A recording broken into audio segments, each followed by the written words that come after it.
Just a few things at the top, and then we'll get into your questions. As you know, Secretary Clinton is wheels up en route to Lisbon, Portugal. There, the Secretary will join President Obama in participating in the NATO summit, the NATO-Russia Council summit, and the summit of the ISAF troop-contributing nations and other major economic development donors, as well as the U.S.-European Union summit. I just want to note the successful completion of the U.S.-Kazakhstan BN-350 nuclear spent fuel program. The United States congratulates Kazakhstan on this week's historic completion of the BN-350 spent fuel program. Kazakhstan safely shut down the BN-350 plutonium production reactor in Aktau, secured approximately 100 tons of weapons-grade spent fuel, and transported the spent fuel to a new secure storage facility in eastern Kazakhstan. In securing enough nuclear material for 800 nuclear weapons, Kazakhstan, under the leadership of President Nazarbayev, has made a significant contribution to global security and nuclear nonproliferation. I also want to confirm and welcome news out of Nigeria. Our U.S. mission there was informed late last night that all of the individuals, including two U.S. citizens who had been held hostage since November 8th in the Niger Delta region of Nigeria, were released unharmed on Wednesday, November 17th. As you know, that those freed individuals include two U.S. citizens, two French citizens, two Indonesian citizens, and a Canadian citizen, as well as a number of Nigerians. They were employees of the Swiss-based Transocean company and were taken hostage after an attack on an oil drilling platform off the coast of Akwa Ibom State, in the Niger Delta. The U.S. government appreciates the Nigerian government and all others who contributed to the safe release of the hostages. And my understanding is that our Consul General in Lagos, Ambassador Joe Stafford, is expected to meet with those U.S. citizens before they return to the United States. And obviously, we've been in contact with their families throughout this ordeal.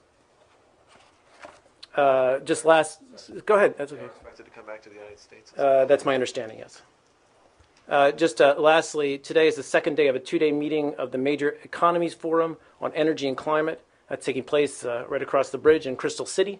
U.S. Special Envoy for Climate Change, Todd Stern, is leading U.S. participation, and the meeting is chaired by the Deputy National Security Advisor for International Economic Affairs, Michael Froman. This is the 10th meeting of the Major Economies Forum, and it's taking place at the level of the leaders' representatives.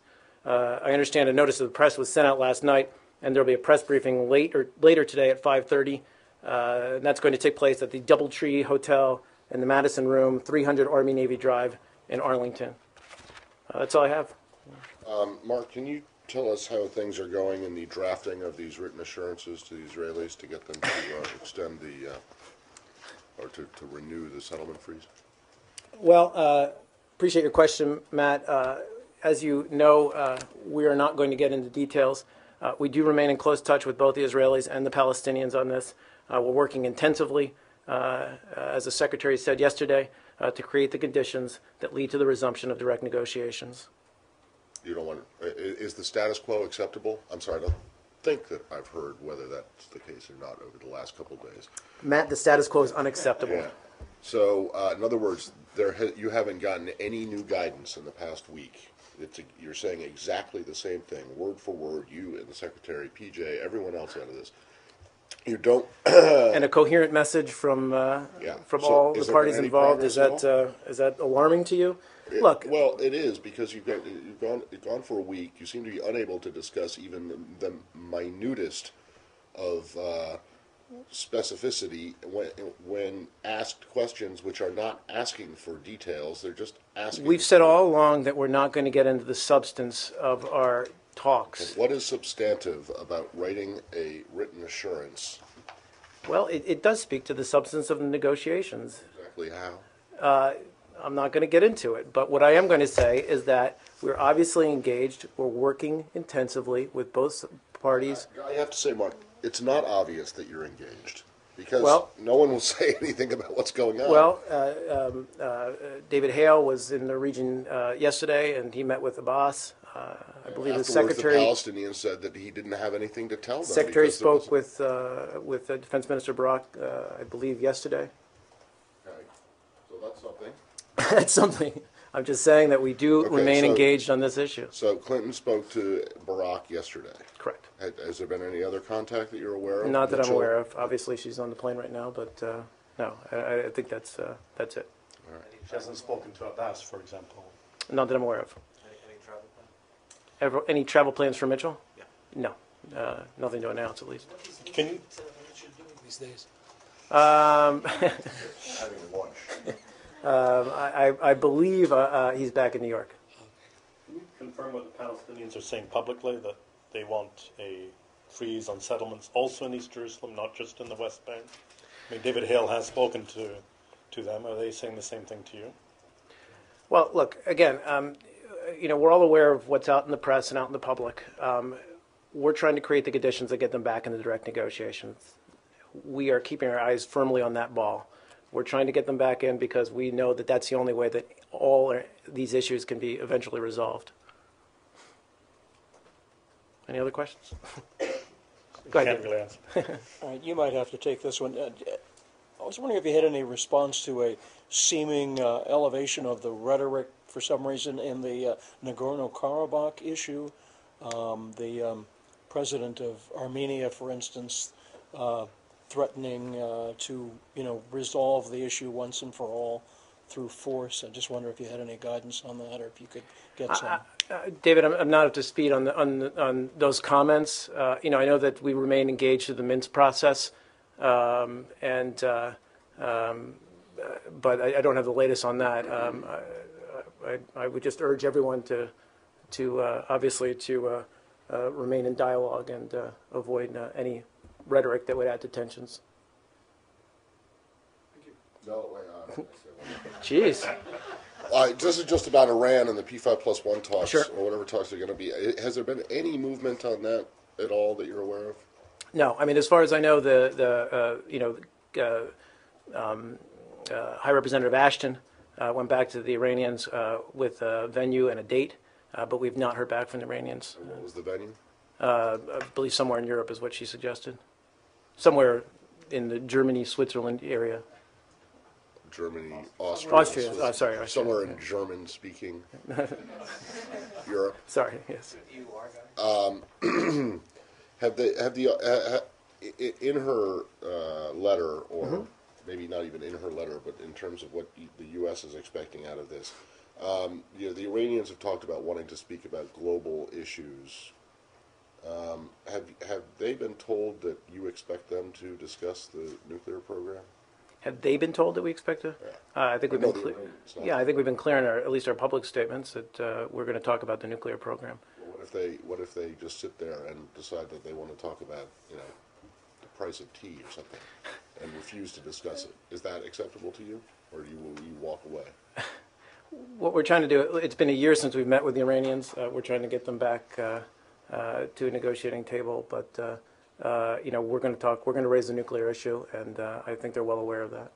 And you expect them to respond, We want to engage in a dialogue. That's part of the two-track approach. right? But do you have any reason to believe that they will, when you raise the nuclear issue, that they will respond to that, or will they just? I can't move predict the on to future, some- Matt, but we're going to raise it, and we would hope that they would want to engage in a good faith dialogue about it. And be aware and be willing to address the international community's very real concerns about their nuclear program. Go But ahead. just to be clear, the Iranians have not said that they will talk about it, right? I mean, at this point, they still have There's a nothing that's lot. on the table for them. There's a lot of Iranian comments out in the public spectrum, but I'm not aware that I've seen both sides of it. In the back. Yes. Do you have any reason to believe that North Korea is close to its third nuclear test, as like some reports has been coming out from UK? Obviously we can't talk about those kinds of activities. We don't get into anything that sort of touches on intelligence. What we would do is just call on North Korea to take concrete, irreversible steps toward the fulfillment of the 2005 joint statement, to comply with international law, including UN Security Council's resolutions 1718 and 1874, and to cease any provocative behaviors and to engage constructively with other countries in the region. Are you going to reach out to North Korea in any way if they are really considering to do it, to stop it? No. There's nothing right now that I'm aware of. North Korea knows what it needs to do, and we'll wait to see positive signs from North Korea. And you don't think you've seen any positive signs yet? As we've said before, we've seen a couple of events, but we're looking for a broader trend. Go ahead. What is the urgency to getting the New START treaty passed in the next 3 weeks? What is the urgency? Right. Well, first and foremost, it's been a year since inspectors have been on the ground in Russia and have been able to actually, verify and to engage in this transparent process that helps us move towards fewer nuclear weapons in the world, which is a key priority of this administration. So. But waiting till the next year, to January, February? Look, it is urgent. As I said, it's been a year. A year since we've had inspectors on the ground. The President spoke to this earlier today. The Secretary spoke on the Hill yesterday. It's also an issue on which should be bipartisan support for. It's been so in the past, and we believe it should be so at this time. And we believe we can get this passed, and there's no reason to delay. Hey, go ahead. Sorry. Just a quick one on the terror threat in Germany. Is there any talk about putting out a travel alert to Americans going to Germany in the next day or two? Yeah, not that I'm aware of. I'd refer you to obviously the government of Germany, but we don't have any additional information. So, great. Thank you.